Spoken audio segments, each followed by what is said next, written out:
Yo, what's up mga hunters? So, Papa Z is back. So, good morning everyone. Medyo namumula pa yung mata ni Papa Z bago mumulat tayo. Fresh pa po. May hangover pa sa event kagabi. Gusto ko lang pong i-shoutout si Brad Edmar po, chairman ng Valenzuela Skeptron 8309 sa sobrang napakagandang event na nangyari kagabi. And of course, sa aming bisita po na si Brad Cisco J. Flores, fresh, galing pa po ng Dagupan, Grand Skeptron po ng buong Pangasinan. Maraming salamat sa iyo kapatid. Sobrang saludo si Papa Z, sobrang proud na binisita mo kami dito sa Valenzuela. Right? So, also, shoutout din sa aking editor, si Sarang Hay. Kung gusto niyo po ng mga pangmalupitang ML na laro, panoorin niyo po siya sa Tribo Gaming. So, patong god siya na napakalupit pa mag-Roger. Alright? So, gumawa ako ng short vlog video para sa inyo mga kapatid. I hope you enjoy it, okay? But salam mula kay Papa Z. Long live mga kapatid.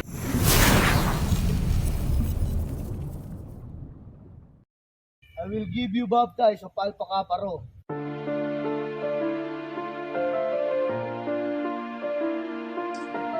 Alright, so another senyores na naman po, isa sa kinikilala po dito sa Marilao Council at kilalang kilala din po sa Bulacan Provincial Council. Pakilala po kayo.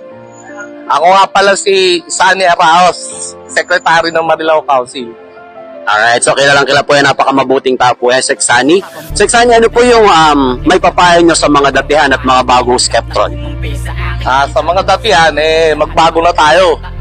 Kaya lang naman tayo pumasok sa kapatiran nung araw para magkaroon ng maraming kasangka, pero di pa na ngayon.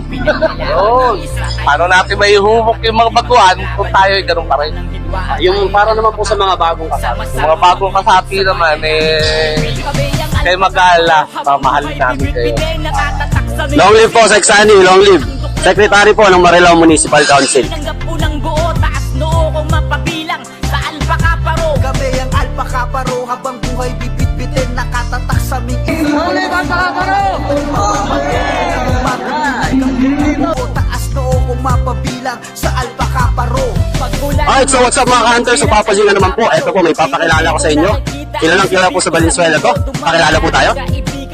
Magandang tanghali po sa inyo mga Brad and then siyempre sa mga nagsusupport sa page ni brother. Ayun, ang nga pala si Chairman Edmar Jimenez ng Valenzuela Skeptron Council. Na-survive po ako ng June 28, 1998. Pinababata pa rin. Alright, Chairman, dalawang question lang po. Unang tanong po, bakit po acro yung sinalihan ninyo? Kasi yung that time nung panahon ko nung 1998, nung high school ako, talagang putok yung yung pangalan ng acro. Although maraming fraternity. So, kumbaga, yung naramdaman ko kasi, hindi ko pwedeng sabihin na gusto kong tumulong kasi yung time na yun, So, basta yung naramdaman ko sa puso ko na dito ko gusto sumali, umanib sa fraternity natin na Alpha Kappa Rho. Alright, so last question po, Chairman. Ano po yung masasabi niyo sa mga baguhan at mga datihang Skeptron? Mga baguhan at saka mga dati. Siyempre, yung sa mga baguhan, alam naman natin ngayon na yung kapatiran, malaki na ang pinagbago. Ang pinagbago nito, tayo ngayon tumutulong na sa community. Nagagawa tayo ng iba't ibang project para makatulong tayo sa mga mamayan na kahit saang lungsod, over the world, di ba? Kasi nga international tayo. Tapos yung sa mga datihan, syempre, iniidolo natin yan, yung mga seniors natin, lalong-lalo na sa ating mga founders. Ayan. Sa National Council, syempre, solid tayo dyan. Syempre, kung nasaan ang founders natin, syempre doon tayo. Kasi kung wala ang mga founders natin, kung wala ang tatay natin, wala ang Alpha Kappa Rho.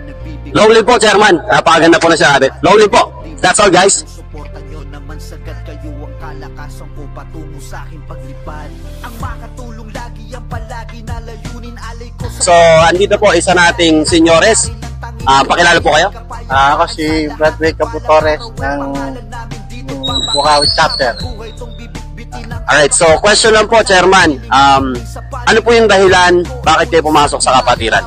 Una, nakita ko sa kapatiran since of the 80s.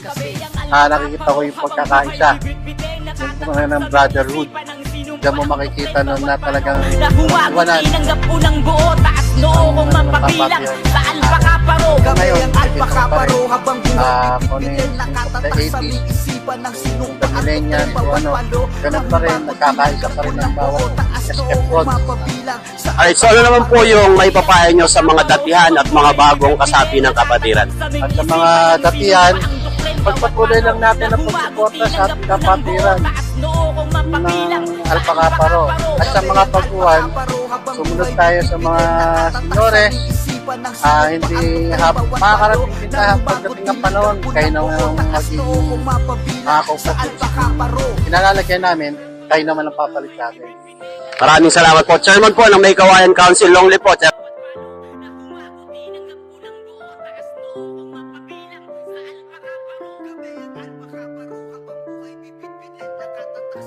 Venezuela Skeptron Council 8309 na pinamumunuan ng kanilang chairman na si Brad Edmar. So, sobrang salamat po, Chairman. Napakasaya ng naging event natin. Gusto ko lang din i-shoutout yung Theta MU chapter po ng Venezuela Skeptron 8309. Sobrang solido na itong chapter na to.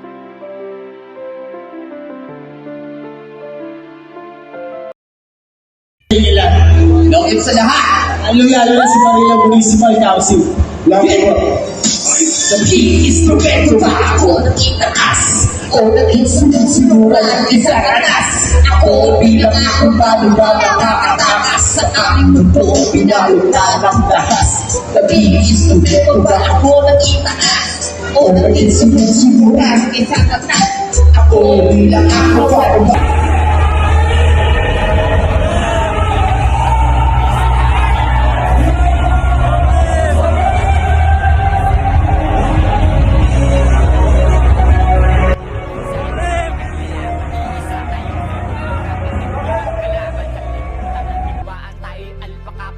Sama-samang maglingkod sa bayan nating Pilipino. Kami ang alpakaparo. Isak lang.